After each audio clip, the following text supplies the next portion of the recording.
खालिद बिन वलीद को दुनिया का सबसे ग्रेटेस्ट जनरल समझा जाता है। नेपोलियन, अलेक्जेंडर द ग्रेट और जूलियस सीजर जिंदगी में कभी ना कोई जंग जरूर हार चुके हैं, लेकिन खालिद बिन वलीद दुनिया के वाहिद जनरल जो अपनी पूरी जिंदगी में कोई भी जंग नहीं हारा। और ये सिर्फ मुसलमान नहीं बल्कि पूरी दुनिया मानती है। और जंग के दौरान खालिद बिन वलीद की स्ट्रेटजीज और प्लानिंग को आज भी ऑक्सफोर्ड और हार्वर्ड जैसी यूनिवर्सिटीज में पढ़ाया जाता है। लेकिन खालिद बिन वलीद के जंगों में आखिर ऐसी क्या खास बात कि आज 1400 साल बाद भी पूरी दुनिया उन्हें याद करती। Let's find out. मुसलमानों के खलीफा अबू बकर रज़ियल्लाहु तआला अन्हु के हुक्म पर खालिद बिन वलीद ने द ग्रेट पर्शियन एम्पायर पर हमला कर दिया और सिर्फ 18,000 मुसलमानों के साथ 40,000 की पर्शियन फौज को बहुत आसानी से क्रश कर दिया। इस जीत के बाद मुसलमान पहली दफा अरब से बाहर निकलकर एक ग्लोबल पावर बनने की तरफ जाने लगे, क्योंकि अब मुसलमानों ने अरब से बाहर पर्शियन एम्पायर के बहुत इंपॉर्टेंट प्रोविंस कुवैत को फतह कर लिया था। जैसे ही ईरान के बादशाह को पता चला कि मुसलमानों ने उनकी फौज को बहुत आसानी से हरा दिया है, तो उन्होंने एक नई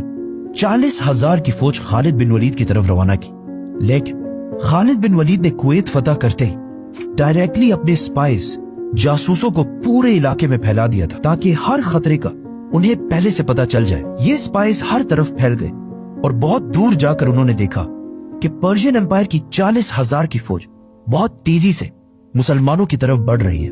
तो खालिद बिन वलीद अपनी सारी फौज लेकर उसी फौज की तरफ कुवैत से बाहर उबुल्ला की तरफ जाने लगे। उबुल्ला कुवैत से बाहर एक इलाके में है जिसे आज के जमाने में इराक कहा जाता है। नाउ एक तरफ मुसलमानों की 17,000 की फौज खड़ी थी और दूसरी तरफ पर्शियन एम्पायर की 40,000 की फौज थी। पर्शियन जनरल सामने आया और खालिद बिन वलीद को चैलेंज किया, लेकिन मुसलमानों की फौज से एक आम सिपाही ने जाकर उसे खत्म कर दिया। अगेन एक बार फिर पर्शिया की फौज का जनरल जंग से पहले ही मारा गया, जिसके बाद दोनों फौजों ने एक दूसरे पर फुल फ्लेज हमला कर दिया और बहुत सख्त जंग शुरू हुई। लेकिन पर्शियन फौज बहुत ज्यादा होने की वजह से आहिस्ता आहिस्ता बहुत सारे मुसलमान शहीद होने लगे, जिसकी वजह से पहली बार खालिद बिन वलीद ने मजबूरन मुसलमानों को जंग से पीछे हटने का हुक्म दिया।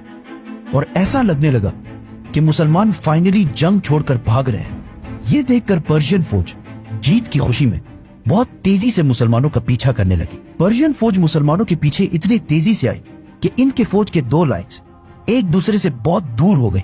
And if you look close, मुसलमान बिल्कुल सीधी लाइन में पीछे नहीं आ रहे, बल्कि एक दूसरे से दूर जा रहे हैं।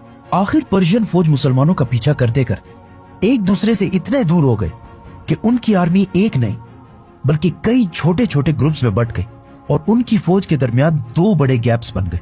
और इसी टाइम का खालिद बिन वलीद इंतजार कर रहे थे। एंड नाउ अचानक खालिद बिन वलीद अपने घुड़सवारों को लेकर इन दो गैप से आगे बढ़े और पर्शियन फौज के सेंटर को घेर लिया और आहिस्ता आहिस्ता उन्हें क्रश करने लगे। और फिर इसी तरह बाकी फौज को भी क्रश कर दिया। पर्शियन फौज की पिछली लाइन ने देखा कि वो ये जंग हार चुके हैं, तो वो जंग छोड़कर भागने लगे। लेकिन एज वी नो, उनका आर्मर हमेशा बहुत भारी होता था, तो ज्यादा दूर जाने से पहले ही मुसलमान उन तक पहुंच गए और उन्हें भी खत्म कर दी। और इस तरह पर्शियन एम्पायर की एक और बहुत बड़ी फौज खालिद बिन वलीद ने क्रश कर दी। ये जंग कुवैत से बाहर इराक के अंदर हुई। मतलब अब मुसलमान कुवैत को फतह करने के बाद ईरान के दूसरे बड़े प्रोविंस इराक में एंटर हो चुके थे। अब यहां से आगे बढ़ना थोड़ा मुश्किल था, क्योंकि इराक और मदीना एक दूसरे से बहुत दूर थे और इराक में मुसलमानों की फौज को अपने हेडक्वार्टर मदीना से बार बार कम्युनिकेट करने में बहुत मुश्किल हो रही थी। इसीलिए यहां से आगे बढ़ने से पहले खालिद बिन वलीद ने इसी इलाके को अपना नया हेडक्वार्टर बनाया, क्योंकि इस इलाके में पर्शियंस और अरब दोनों आबाद थे और इन सब का ख्याल था कि मुसलमान इन्हें फतह करने के बाद इनके साथ वही करेंगे जो अब तक दुनिया की बाकी सारी एम्पायर्स करती हैं, मतलब लूट, प्लंडर, रेप। लेकिन खालिद बिन वलीद ने अबू बकर रज़ियल्लाहु तआला अन्हु के हुक्म पर इस इलाके की सारी प्रॉपर्टीज उन्हीं लोगों को वापस कर दी और किसी से भी जबरदस्ती कोई भी चीज नहीं छीनी। और बहुत तेजी से इस इलाके में बहुत सारी अदालतें, कोर्ट्स बनाए और इन कोर्ट्स में जजेस बड़े बड़े सहाबा को बनाया, जिसकी वजह से बहुत तेजी से इस इलाके में पहली बार जस्टिस, इंसाफ कायम होने लगा। इसके बाद खालिद बिन वलीद उनके मार्केट्स और बिजनेस की तरफ आए और सबसे कहा कि बिजनेस उसी तरह जारी रखो जिस तरह इससे पहले था। लेकिन आज के बाद यहाँ सूद कोई भी नहीं लेगा। जंग सिर्फ तलवारों से नहीं बल्कि इकोनॉमी से भी लड़ी जाती है। इसीलिए खालिद बिन वलीद ने दोबारा अपनी फौज की इकोनॉमी मजबूत करने के लिए इस इलाके के नॉन मुस्लिम्स पर जिजिया टैक्स लगाया। ये कोई नया टैक्स नहीं था, बल्कि इससे पहले इसी इलाके से पर्शियन एम्पायर भी